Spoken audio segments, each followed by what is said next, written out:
Saudita de Latinoamérica. Pero el venezolano promedio no sabe trabajar. Por eso es normal que tú los veas que ellos prefieran pedir limosna a pedir trabajo. Ese es el punto. Entonces, la situación actual de Venezuela consiste: las FARC, el EPL, los grupos insurgentes en general, se ubican en Venezuela para de ahí distribuir la cocaína que se produce en Colombia.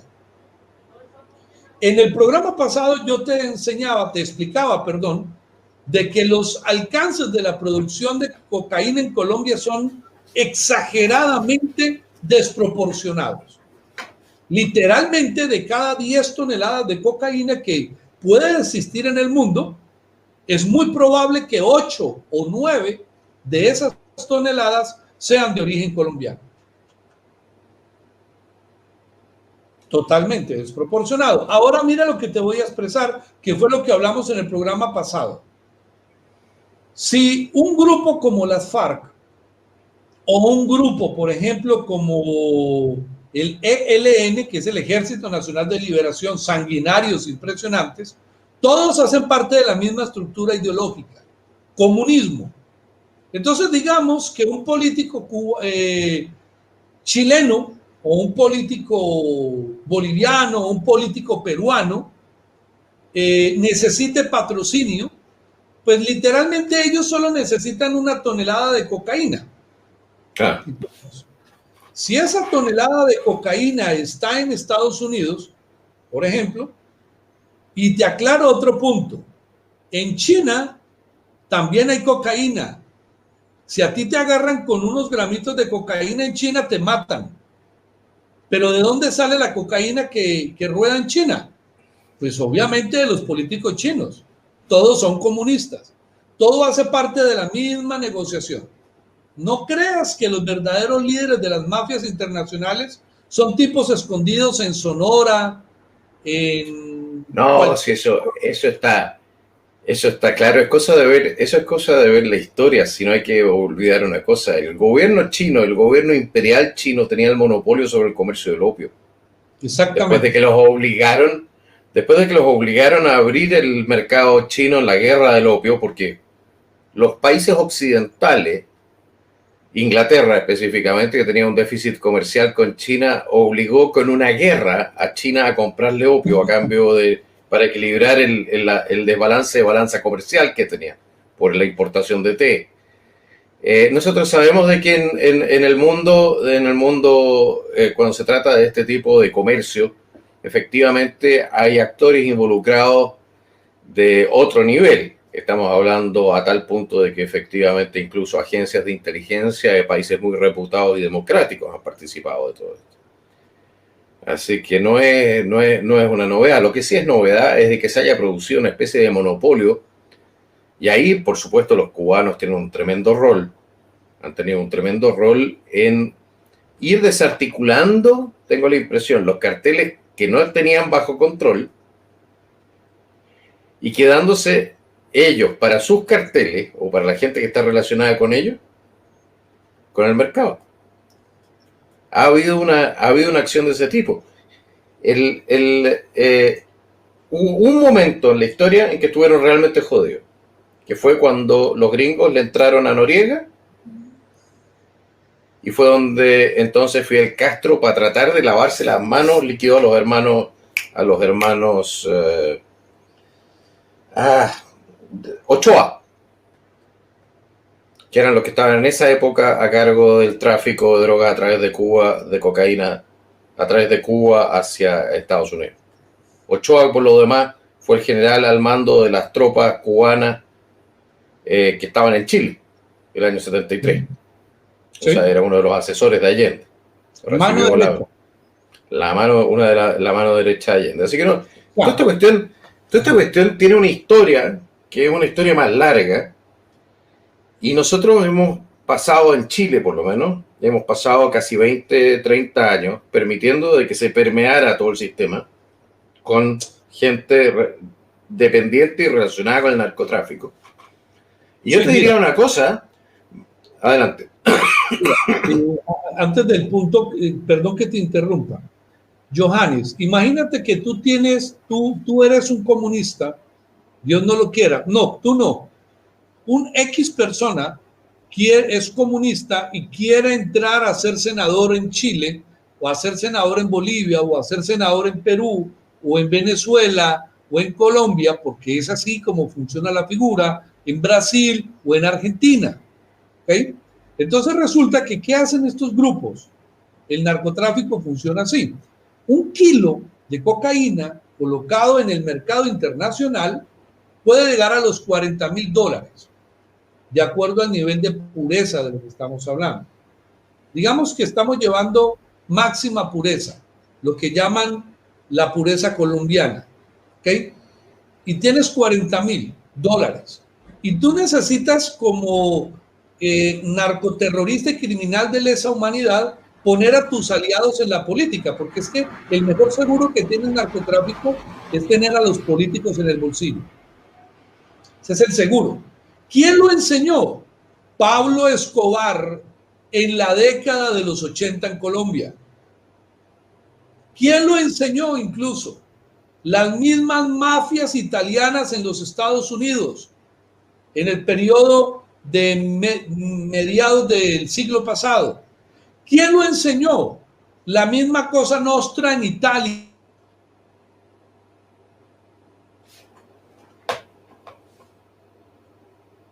Josué, estás con el micrófono desactivado. Acabas de desactivar tu micrófono de alguna manera. Ahora sí. ¿Ya? Ahora sí. Mil disculpas. Entonces, con solo 10 kilos de clorhidrato de cocaína, si vale 40,000, ya tienes $400,000 para poder ayudar a que alguien llegue a ser senador. En cualquier país de Latinoamérica, con $400,000, tú puedes hacer una campaña medianamente decente. Bueno, te puedo hacer una pregunta, porque aquí nosotros tenemos un caso que salió hoy día. Este es un personaje político, un personaje que estaba metido en la política, en el sentido de le ha arrojado monedas al presidente tratándolo de vendido. Es un sobrino de un senador chileno. Y mira lo que le sucedió. Voy a compartir contigo pantalla para que me digas cuál es tu opinión profesional de esto, porque no es algo que uno haga todos los días, ¿no? Resulta de que, a ver, no, este es el tema equivocado. Disculpa. Aquí lo teníamos. En desarrollo, un sobrino de un senador chileno que llevaba 60 millones de pesos, esos son 60.000 euros más o menos, poco más. En su mochila fue asaltado en Collao y recibió un tiro en la mano. Son cifras que uno dice, qué raro, ¿no? ¿Quién lleva esa cantidad de efectivo sobre sí mismo? ¿Para qué? Y no es la primera vez que suceden cosas así en Chile. Entonces, bueno, pero volviendo al tema, ¿qué piensas tú? ¿Qué gente lleva eso y para qué lleva la gente, con tu experiencia como carabinero? ¿Quién lleva tanto dinero en efectivo encima? Una persona que va a cometer un plan determinado. Una persona que va a realizar un negocio, un trueque, un trance. Te recuerdo que hay un caso internacional muy conocido, que son los sobrinos del colombiano colombo-venezolano Maduro, que por cierto, la gente tiene que darse cuenta que el presidente de Venezuela no es venezolano, es colombiano.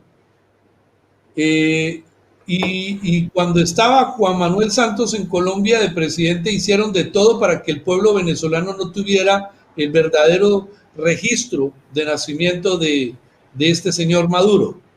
Entonces los sobrinos de Maduro terminan haciendo los negocios de millones y se caen en Estados Unidos porque en Estados Unidos la DEA le pone lo que llamamos el cascabel, y ellos se comieron el cascabel enteritito y se cayeron.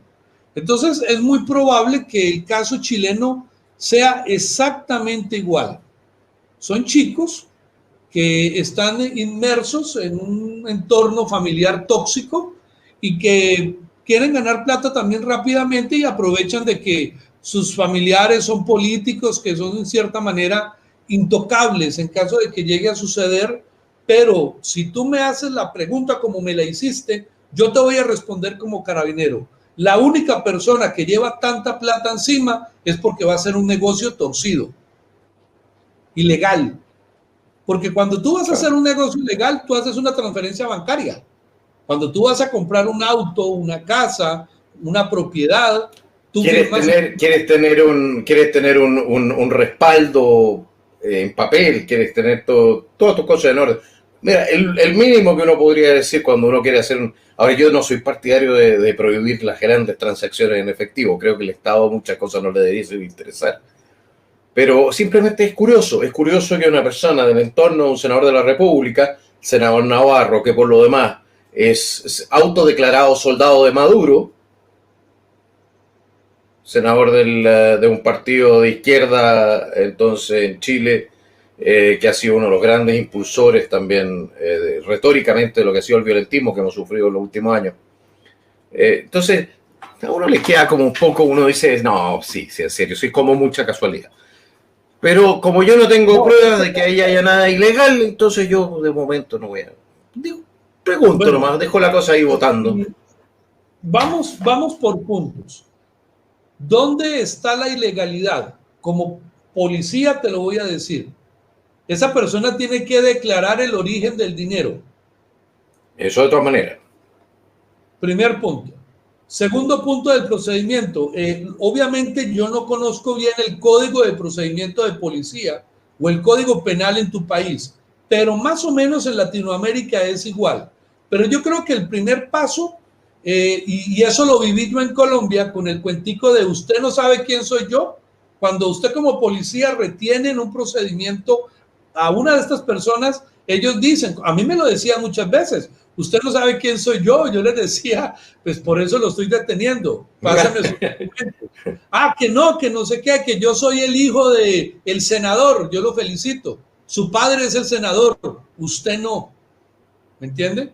Entonces, si yo en un procedimiento de policía me encuentro esa anomalía, lo primero que se tiene que hacer es individualizar y secuestrar el dinero, ponerlo bajo una línea de custodia y esa persona tendrá que declararse de dónde sacó el dinero. Bueno, se lo robaron según él.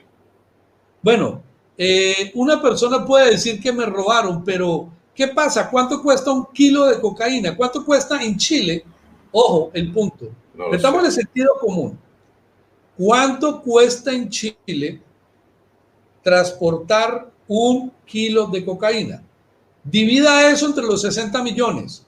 Es muy probable que este chico tal vez estaba queriendo hacer un trance, porque en el mundo del narcotráfico nada se hace que no sea en efectivo. Allá no existen las transacciones bancarias, sino entre los grandes corporados, ellos sí los mueven porque tienen cómo hacerlo y justificarlo. Pero en el mundo del AMPA, usted tiene que pagar en efectivo, brother.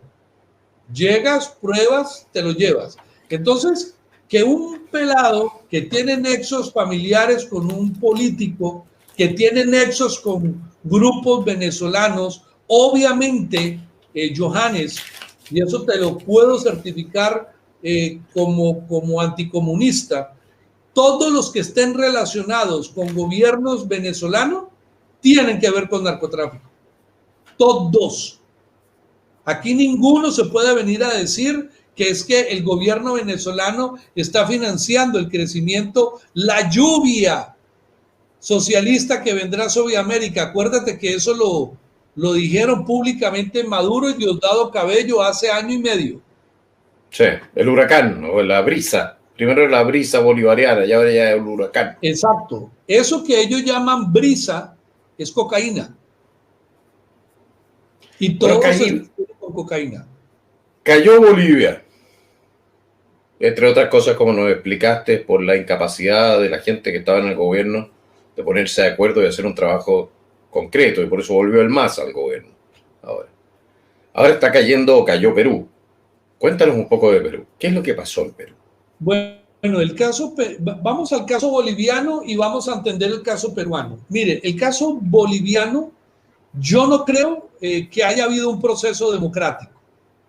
Yo literalmente como colombiano, como analista, y que sé muy bien de este tema, yo estoy completo desde mi óptica, claro, estoy hablando como Josué Martínez Loaiza, ¿ok? De mi ideario, de mi imaginario, porque literalmente una persona puede decir que usted tiene que demostrarlo, usted tiene que demostrar su argumento, entonces estamos hablando de mi ideario. No, literalmente en Bolivia compraron las elecciones, literalmente. Y literalmente todos se prestaron para que eso sucediera. ¿Por qué? Porque empresarios, trabajadores, todos los que estamos en Bolivia, y yo me incluyo, ¿por qué yo estoy en Bolivia? Hombre, yo estoy en Bolivia porque Bolivia es el país de Latinoamérica que te permite dar un salto económico y de crecimiento más rápido que en cualquier parte del mundo. Le sirvió a los japoneses, le sirvió a los chinos, le sirvió a los menonitas. Poco Amish hay acá, pero hay mucho menono. Y yo literalmente te puedo decir, Johannes, que el que no prospere económicamente en Bolivia es porque es un mediocre, porque es un pésimo trabajador. Pero en Bolivia, las probabilidades de que una persona pueda crecer económicamente son más altas que en cualquier parte de Latinoamérica. Y la gente dirá, bueno, pero este loco que está hablando. O sea que la figura socialista ha funcionado. No, aquí no existe socialismo, es mentira. Si existe un país capitalista en Latinoamérica, es Bolivia. Es tan capitalista que se compraron unas elecciones, maestro. Pero entonces, en serio, ok, entonces Evo Morales, con todo su cuento madurista, etcétera, ¿qué? ¿Pura parafernalia? Mira, hay algo que yo critico y me choca esa opinión porque muchas personas de la derecha a nivel internacional han criticado a Evo Morales y ten mucho cuidado con mis palabras. Yo no estoy a favor de nada que tenga que ver con el comunismo, aclaro, pero yo no soy idiota. Evo Morales, literalmente, si a realidad vamos, ha sido el mejor presidente de Bolivia en décadas. En décadas. ¿Cómo habrán sido los otros? Bueno, pues resulta que los otros tuvieron el poder tan solo menos de un año y no supieron qué hacer. Se atragantaron, ni siquiera se respetaron, ni siquiera sabían trabajar en equipo. Y ese tipo de descoordinación, ese tipo de protagonismo absurdo puede destruir la economía de Bolivia. Entonces, la gente literalmente sabe que si durante 14 o 15 años la economía de Bolivia salió adelante después de venir de una recesión brutal de la década pasada a inicios de esta, Bolivia, las ciudades como Santa Cruz, Johannes, son literalmente de las más desarrolladas de Latinoamérica. Muchas personas no lo creen, pero Santa Cruz de la Sierra es la Miami de Latinoamérica. Santa Cruz de la Sierra, más que la Miami, me atrevería a decir, es la gran manzana de Latinoamérica. ¿Por qué? Tú sales a las calles, Johannes, y necesitas pagar una Coca-Cola y tienes $100. Maestro, la puedes pagar.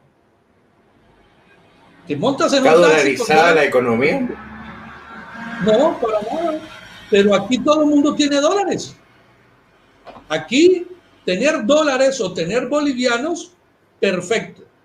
Incluso, Johannes, literalmente, y no te falto a la verdad, prácticamente es muy escaso que usted encuentre un hogar boliviano aquí en Santa Cruz que no tenga un auto o 2 autos en su casa.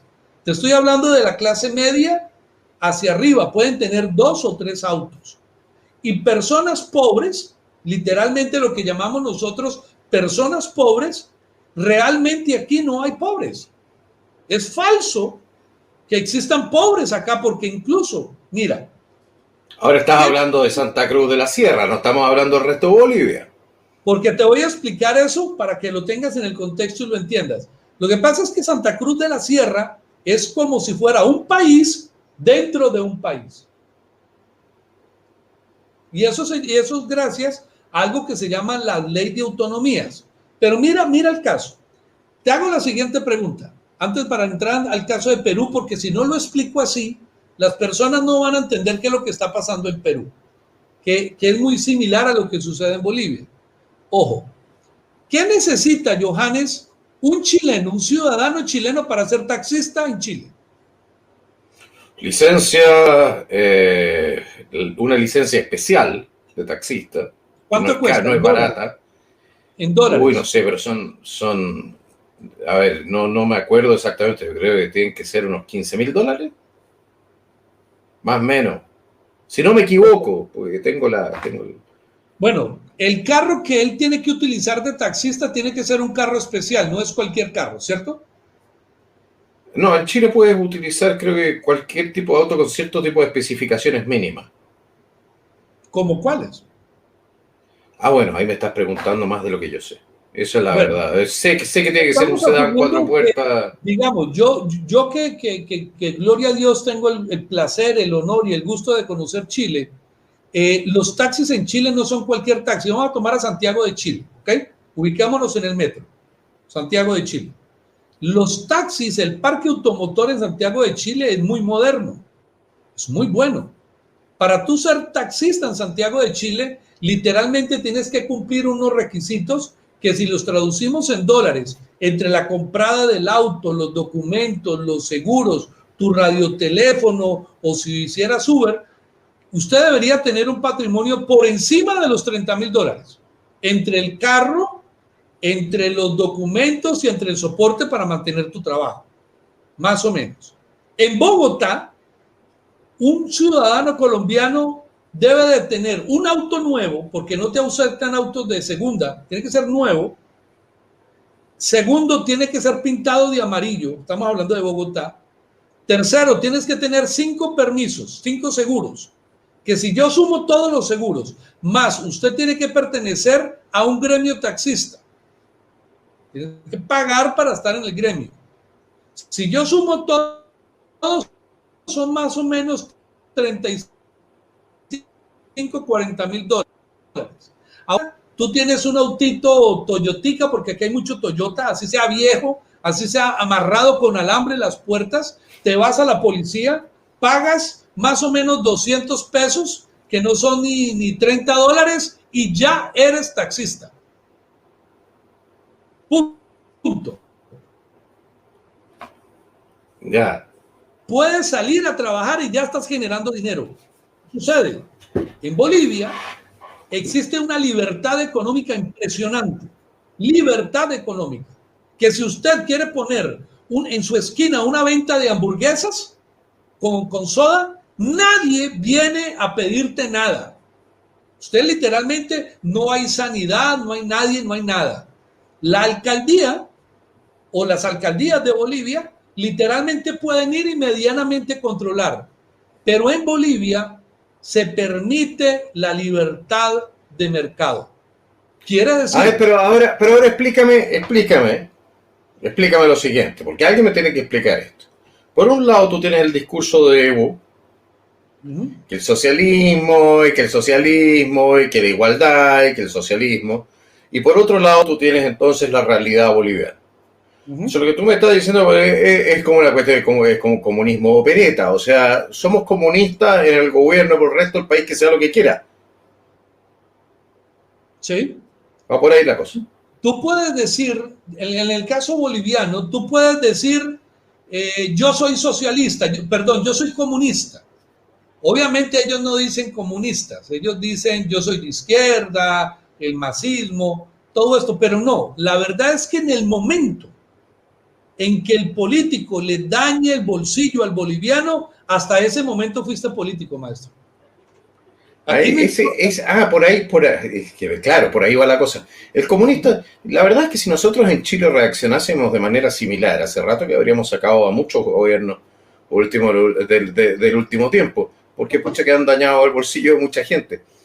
Bueno, ok, me explicaste entonces el tema de Bolivia. No les gustó el desorden a nivel estatal, está de nuevo el MAS, porque igual no están gobernando. Porque un Estado que no se mete en la vida de la gente es un Estado que uno puede tolerar. Digamos que yo escribí algo hace como 8 años, si mal no estoy, cuando alguien me preguntaba que para mí cómo es Bolivia. Literalmente, Johannes Kaiser, Bolivia es como el lejano oeste americano, el western. Solo falta las bolitas de pasto así rodando por las calles, pero aquí gana la pistola más rápida, ¿entiende? Punto. Bueno, en Bolivia terminó, ¿cómo se llamaba este pistolero americano? El que se vino a robar unas cargas de estaño y lo mataron acá. Sí, es que es un conocido. Hay Jesse James, ¿no era Jesse James? No, James, y hay otro caso. Te voy a nombrar un caso de un pistolero que se creyó libertario.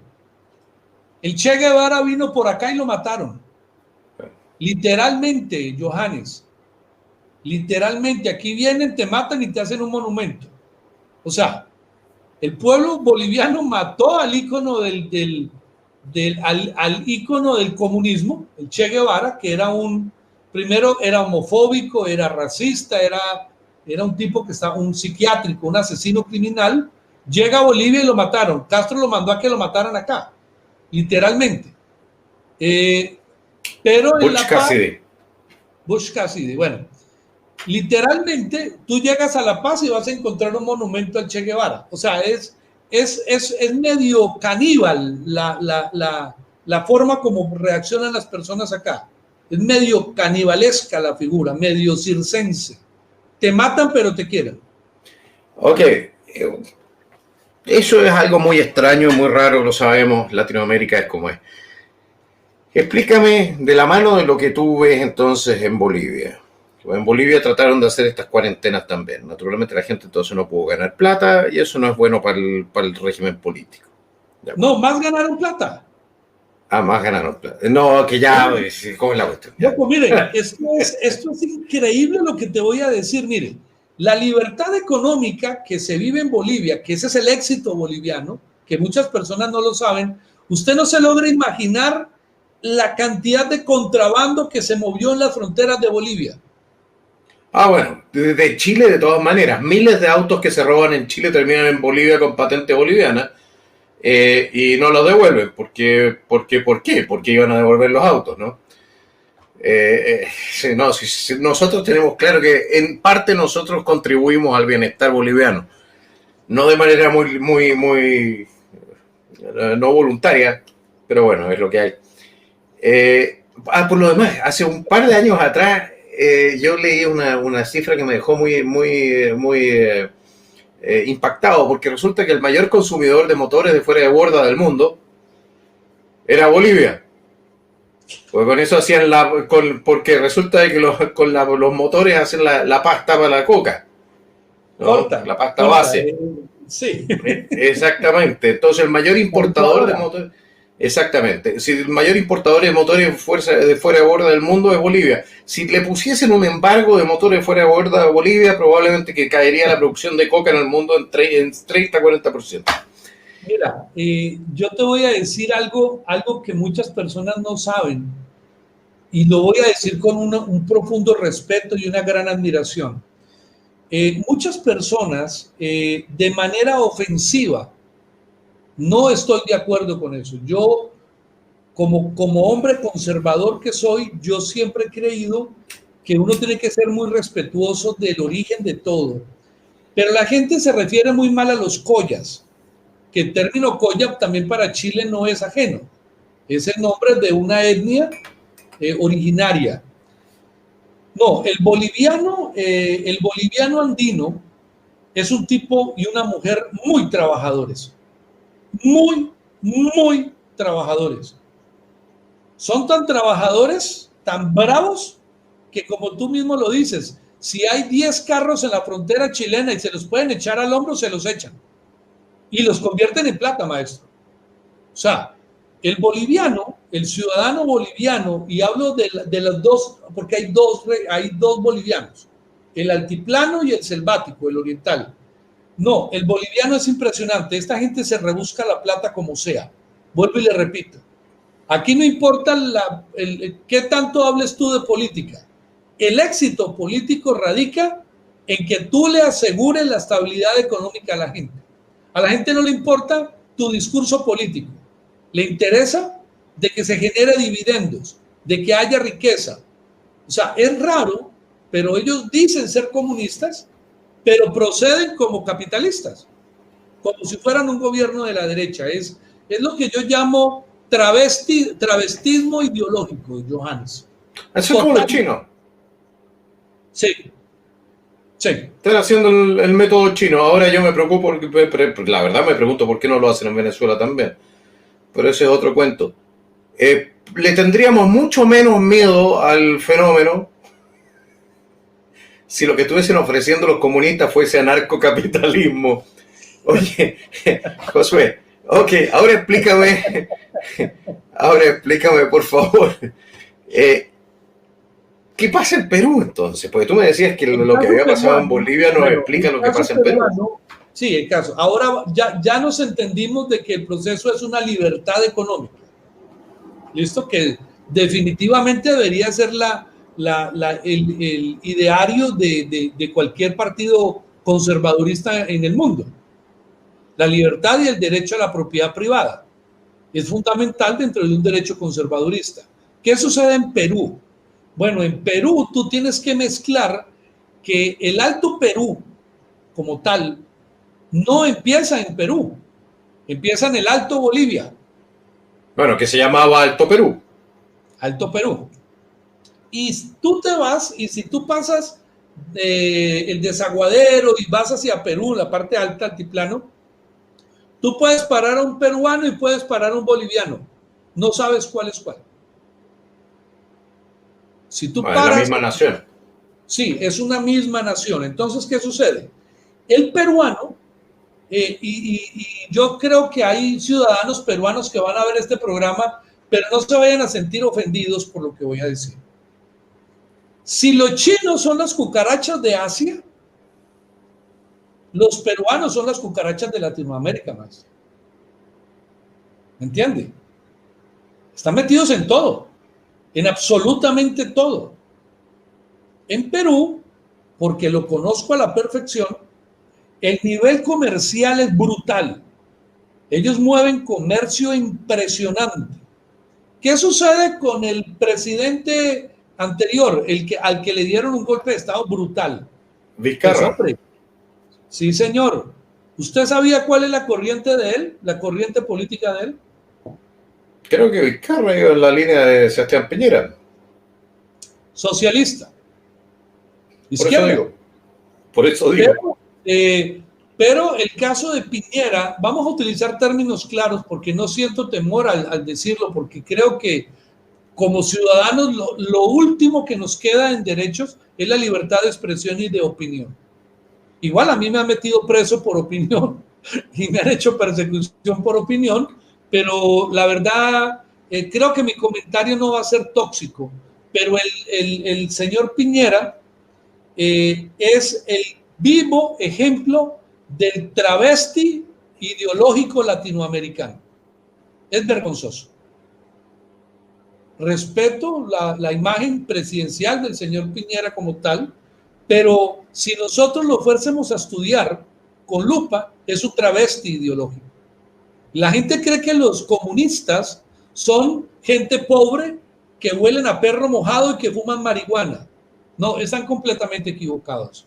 Los comunistas son tipos como Juan Manuel Santos en Colombia, como el colombiano Maduro en Venezuela, como Evo Morales en Bolivia, como Piñera en Chile, como la Kirchner y Fernández en Argentina, como Lula da Silva en Brasil. Johannes, ¿tú conoces a un líder comunista pobre?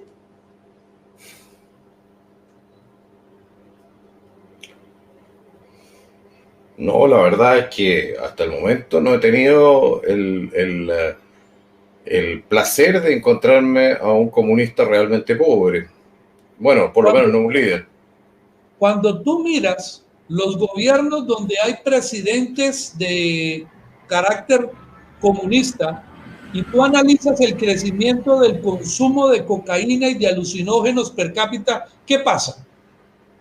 Te sorprenderías a darte cuenta de que prácticamente ellos se están convirtiendo en consumidores a su propio pueblo. Bueno, en Chile nosotros llegamos a tener tenemos en este momento unos niveles de drogadicción más altos del planeta. Ahora, cuando tú miras el caso peruano, si los peruanos tenían razón o no tenían razón. Ahora, ¿qué sucede en Perú? Usted no puede decirle a un pueblo como el peruano o el boliviano que tienen una libertad comercial impresionante que tú te tienes que encerrar, que tú los quieres enclaustrar. Si usted quiere ganarse un enemigo, una guerra imposible de ganar, dígale a una persona en Bolivia o en Perú que se quede encerrado en su casa y que no haga plata, que no trabaje. No, viejo, eso explotó. Eso es una bomba. Es literalmente contradictorio, pero estas personas necesitan estar en movimiento. Si tú coges al pueblo y lo encapsulas, lo que estás logrando es que los niveles de estrés se disparen. Y los niveles de violencia peruana son muy altos, maestro. Son extremadamente altos. Y la violencia intrafamiliar